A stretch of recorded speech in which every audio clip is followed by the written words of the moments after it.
ਇਹ ਨਾਰੀਅਲ ਕਿਸ ਤਰ੍ਹਾਂ ਦਾ ਵਾ ਯਾਰ। ਅੱਜ ਇਹਦਾ ਪਾਣੀ ਕੱਢ ਕੇ ਪੀ ਕੇ ਦੇਖਦੇ ਆ। ਇਹ ਤਰ੍ਹਾਂ ਬੜਾ ਸਖਤ ਜਿਹਾ ਲੱਗਦਾ ਹੈ। ਇਹ ਖੁੱਲੇਗਾ ਕਿਦਾਂ? ਚਲੋ ਇਹ ਖਰੀਦਦੇ ਆ ਅੱਜ। ਇਹ ਮੈਂ 3 ਖਰੀਦ ਲੈਣਾ, ਮਤਲਬ ਇੱਕ ਕੈਮਰਾਮੈਨ ਵਾਸਤੇ ਤੇ ਇੱਕ ਤੇਰਾ ਹੋਰ ਬੰਦਾ ਹੈਗਾ ਉਹਦੇ ਵਾਸਤੇ ਖਰੀਦੇ ਆ। ਇਹ ਇੱਕ ਜਿਹੜਾ ਹੈਗਾ 321 ਰੁਪਏ ਦਾ, 21 ਯਨ 321 ਯਨ ਦਾ, ਮਤਲਬ 600 ਤੇ ਕੁਛ ਰੁਪਏ ਦਾ ਇਹ ਇੱਕ ਹੈ। ਚਲੋ ਇਹਦੇ ਵਿੱਚ ਪਾਣੀ ਕੱਢ ਕੇ ਦੇਖਦੇ ਆ ਅੱਜ ਕਿ ਕਿਸ ਤਰ੍ਹਾਂ ਨਿਕਲਦਾ ਹੈ। ਫੁਕਰ ਹੋਣੇ ਗਈ ਸ਼ਮਸ। 画面からお選びください。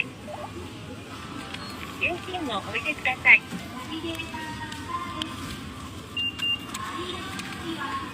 तो जी टोटल बने ने 968 968 येन।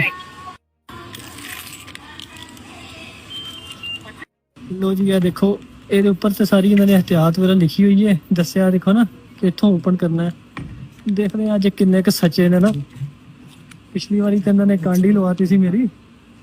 ਅੱਜ ਦੇਖਦੇ ਆ ਜਾਪਾਨੀ। ਇਹ ਆ ਦੇਖੋ ਨਾ, ਤੇ ਇੱਕ ਬੰਦੇ ਨੇ ਦੱਸਿਆ ਸੀ ਪਿਛਲੀ ਵਾਰੀ ਕਿ ਇੱਥੋਂ ਤੁਸੀਂ ਇਹ ਟਾਈਟ ਕਰਕੇ ਫਿਰ ਖੋਲ ਲੈਂਦੇ। ਉਸ ਤਰ੍ਹਾਂ ਚੈੱਕ ਕਰਦਾ ਅੱਜ ਉਹਦੀ ਗੱਲ ਵੀ ਮੰਨ ਕੇ ਦੇਖਦੇ ਆ। ਉਹ ਤੇਰੀ ਲੋ ਜੀ ਇਹ ਟਾਈਟ ਵੀ ਕੀਤੀ ਹੋਈ ਹੈ ਲੇਕਿਨ ਗੱਲ ਨਹੀਂ ਬਣ ਰਹੀ, ਪਰ ਥੋੜੀ ਜਿਹੀ ਬਣ ਵੀ ਗਈ ਹੈ। ਇਹ ਦੇਖੋ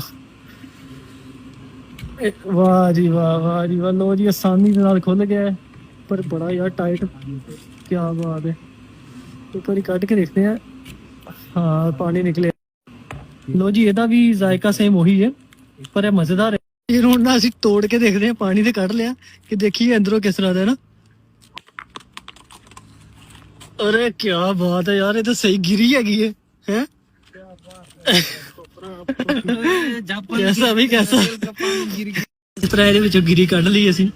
ਇਹ ਦੇਖੋ ਕੀ ਬਾਤ ਹੈ ਜੀ, ਕੀ ਬਾਤ ਹੈ। ਵਾਹ ਜੀ ਵਾਹ।